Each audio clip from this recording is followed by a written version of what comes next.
Hi friends, welcome to Mini's kitchen. ഇത് നമ്മൾ ഉണ്ടാക്കുന്നത് സുക്കിനി കൊണ്ടുള്ള ഒരു തോരനാണ്. അപ്പോൾ ഇതാണ് സുക്കിനി അല്ലെങ്കിൽ കൂസ. ഇതിന് വേറെ വല്ല പേരുണ്ടോ എന്ന് എനിക്കറിയില്ല.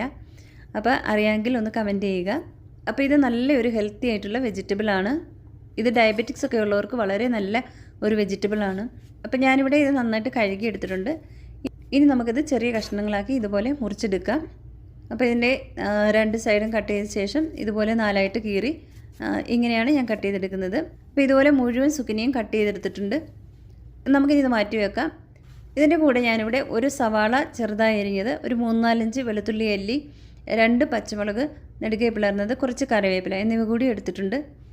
പിന്നെ കുറച്ച് തേങ്ങ കൂടി എടുത്തിട്ടുണ്ട്. തേങ്ങ ആവശ്യമുണ്ടെങ്കിൽ മാത്രം ചേർത്താൽ മതി. ഞാനിവിടെ ഒരു അരമുറി തേങ്ങയാണ് എടുത്തേക്കുന്നത്. നമുക്കിനി തോരൻ ഉണ്ടാക്കാം. അതിനായിട്ട് ഒരു പാൻ ചൂടാക്കി അതിലേക്ക് ഒരു 3-4 ടേബിൾ സ്പൂൺ എണ്ണ ഒഴിച്ച് കൊടുക്കാം. വെളിച്ചെണ്ണ ഉണ്ടെങ്കിൽ അത് ഉപയോഗിച്ചാൽ നല്ല ടേസ്റ്റ് ആയിരിക്കും. എണ്ണ ചൂടായി വരുമ്പോൾ നമുക്കിതിലേക്ക് ഒരു 1/2 ടീസ്പൂൺ കടുകും 2 വറ്റൽമുളകും ഇട്ട് കൊടുക്കാം. കടുകൊക്കെ പൊട്ടി വരുമ്പോൾ നമുക്കിതിലേക്ക് അരിഞ്ഞു വെച്ചിരിക്കുന്ന സവാളയും വെളുത്തുള്ളിയും പച്ചമുളകും ഇട്ട് കൊടുക്കാം. ഇതൊന്ന് വഴറ്റിയെടുക്കാം. ഇതിനെ ഒന്ന് മൂത്ത് വരുമ്പോൾ നമുക്കിതിലേക്ക് ഒരു 1/2 ടീസ്പൂൺ മഞ്ഞൾപ്പൊടിയും 1 ടീസ്പൂൺ മുളക് പൊടിയും കൂടി ചേർത്ത് കൊടുക്കാം. ഇതൊന്ന് ഇളക്കി കൊടുക്കാം. ഇനി ഇതിലേക്ക് നമുക്ക് അരിഞ്ഞു വെച്ചിരിക്കുന്ന സുക്കിനി ചേർത്ത് കൊടുക്കാം. ഇനി ഇത് നന്നായിട്ടൊന്ന് ഇളക്കി യോജിപ്പിക്കാം. ഇതിലേക്ക് ആവശ്യത്തിന് ഉപ്പും കൂടി ചേർത്ത് നമുക്കിത് നന്നായിട്ടൊന്ന് മിക്സ് ചെയ്തെടുക്കാം. ഇനി ഇതുപോലെ ഒന്ന് തത്തിപ്പൊത്തി വെച്ചതിന് ശേഷം ഇതൊന്ന് അടച്ചു വെച്ച് വേവിക്കാം. കുറഞ്ഞ തീയിൽ വേണം ഇത് വേവിക്കാനായിട്ട്.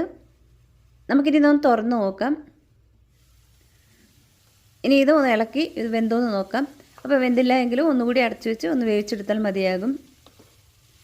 അപ്പോൾ ഇത് വെന്ത് വന്നിട്ടുണ്ട്. നമുക്കിനി ഇതിലേക്ക് നമ്മൾ എടുത്തു വെച്ചിരിക്കുന്ന തേങ്ങ ചേർത്ത് കൊടുക്കാം. അതിൻ്റെ കൂടെ കുറച്ച് കറിവേപ്പില കൂടി ഇട്ട് കൊടുക്കാം. ഇനി ഇതെല്ലാം കൂടി നന്നായിട്ടൊന്ന് മിക്സ് ചെയ്യാം. ഇനി ഇത് വീണ്ടും അടച്ചു വെച്ച് ഒരു 2-3 മിനിറ്റ് ഒന്ന് വേവിച്ചെടുക്കാം. നമുക്കിനി ഇതൊന്ന് തുറന്ന് നോക്കാം. കണ്ടില്ലേ, ഇപ്പം നമ്മുടെ തോരൻ റെഡി ആയിട്ടുണ്ട്. അപ്പം നല്ല ടേസ്റ്റി ആയിട്ടുള്ള ഒരു തോരനാണ്. ചൂട് ചോറ്, ചപ്പാത്തി എന്നിവയുടെ കൂടെയൊക്കെ കഴിക്കാൻ പറ്റിയ നല്ലൊരു തോരനാണ്. അപ്പോൾ എല്ലാവരും ഒന്ന് ട്രൈ ചെയ്ത് നോക്കുക. നിങ്ങൾക്ക് റെസിപ്പി ഇഷ്ടമായെങ്കിൽ ലൈക്ക് ചെയ്യാനും കമൻറ്റ് ചെയ്യാനും മറക്കല്ല. അതുപോലെ ആദ്യമായിട്ടാണ് ഈ ചാനൽ കാണുന്നതെങ്കിൽ സബ്സ്ക്രൈബ് ചെയ്യാനും മറക്കല്ല. താങ്ക്